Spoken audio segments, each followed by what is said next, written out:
El título de mi trabajo se denomina Conflictos de fines del siglo XVIII en América del Sur, desobediencia, rebeldía e igualación. Este trabajo atiende a por qué los sectores subalternos presentaron una formidable conflictividad política a fines del siglo XVIII en lo que podríamos llamar la América del Sur, sobre todo en el área andina, en Nueva Granada, en Chile, en Venezuela, en Saint-Domingue.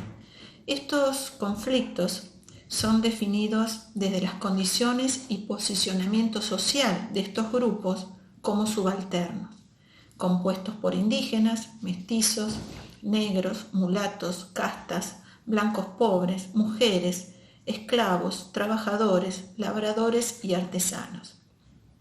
En este sentido, desde el desafío de estos sectores, se entiende en otra clave explicativa las que llamamos las revoluciones de independencia y el proceso de construcción del orden que se dio a partir de allí.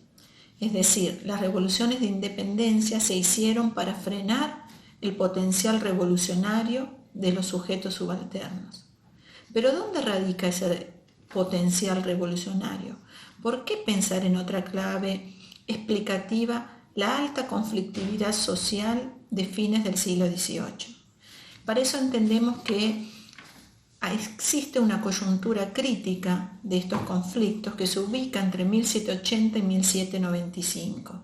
Estos conflictos sociales, desde mi hipótesis, pueden ser entendidos como conflictos políticos, en el sentido que presentaron retos, es decir, desobediencia a la autoridad y aspiraciones de igualación al orden colonial por parte de estos sectores, y que se constituyeron como condiciones de posibilidad de cambio. Estas condiciones se instituyeron como claves guía en la larga duración y tuvieron incidencia en la construcción del nuevo orden postcolonial.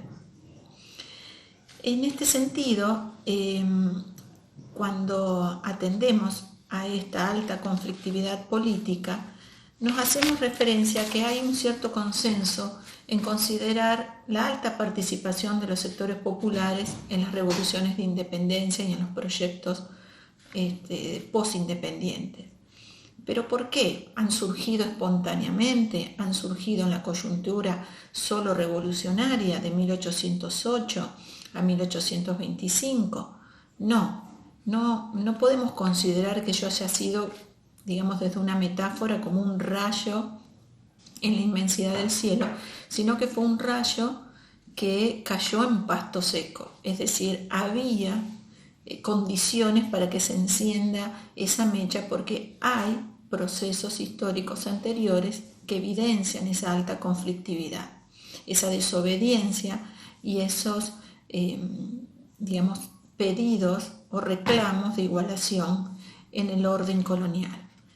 Y si lo pensamos de esa manera y pensamos que lo subalterno es toda aquella, nombre o atributo general de la subordinación, es decir, más allá que ésta esté expresada en términos de clase, casta, edad, género u oficio o de cualquier otra forma, podemos de alguna manera identificar a todos estos sectores como sectores subalternos. Es decir, eso es lo que tienen en común, ese proceso de construcción de la subalternidad que se construye en la experiencia de estos conflictos políticos.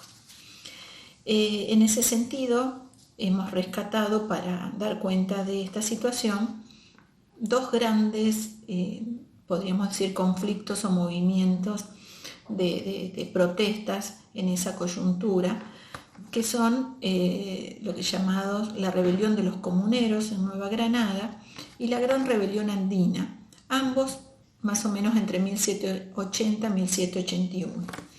El famoso rebelión de los comuneros, en marzo de 1781 en Socorro, realizó una proclama que se autodenominó la cédula del común. En esa cédula del común ya notamos indicios de rebeldía e igualación porque justamente la cédula del común era pura rebeldía, ya que se antepone a cualquier cédula real, y la igualaba a un mandato similar. En ese sentido, por ejemplo, traemos a mención el caso del comerciante indígena Ambrosio Pisco, que se autoproclamó señor natural de Bogotá, señor de Chía y príncipe de Bogotá. Y en el pliego de sus demandas exigieron la devolución de las tierras tomadas a las comunidades y organizaron el ejército del común. Es decir, ahí ya tenemos rebeldía y tenemos indicios de igualación. Una cédula que se iguala a la real y una oportunidad de igualación, que es cuando en la sentencia de Chía, que se lo ha ejercido por actos contra el Alto Imperio, dice textual: ¿cuál es libertad y exención de tributos? Y le han dado obediencia y reconocido por tal. En el caso del área andina, en la Gran Rebelión, sus líderes también se autoproclamaron jefes o virreyes de sus territorios, es decir, tomando la autoridad, digamos, más alta colonial y autoproclamándose. También decretaron bandos de libertad, esclavos o la exhibición del tributo o de la mita minera. Por ejemplo, en las sentencias a sus líderes se refiere a las libertades con que se convidó este vil insurgente a los indios y castas para que se le uniesen hasta ofrecer a los esclavos la de su esclavitud. Es decir, lo que consideramos como un gran hito de igualación es ver en otra clave la alianza multiétnica que, por ejemplo, proclamaba Tupac Amaru, que corresponde a tal porque es ponerse a igual nivel a todos los sectores sociales del área andina. Él en sus edictos y proclamas decía: que vivamos como hermanos y congregados en un cuerpo, destruyendo a los europeos. Y esto es un hito de igualación, es decir, ponernos a todos en el mismo horizonte, de manera horizontal. Es así que mi conclusión arriba a que justamente estos conflictos sociales se convirtieron en conflictos políticos, que se ha hecho mucho trabajo analizando las causas de las rebeliones. Para mí es más importante los efectos de las rebeliones, pensar en ese efecto que se produce en esa coyuntura crítica de corto tiempo, pero cuyos efectos son de larga duración.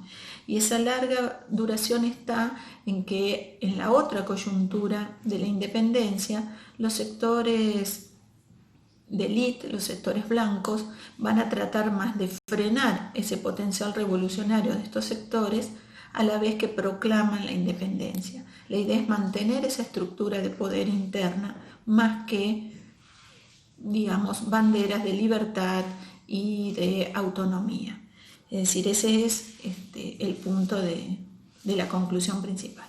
Muchas gracias.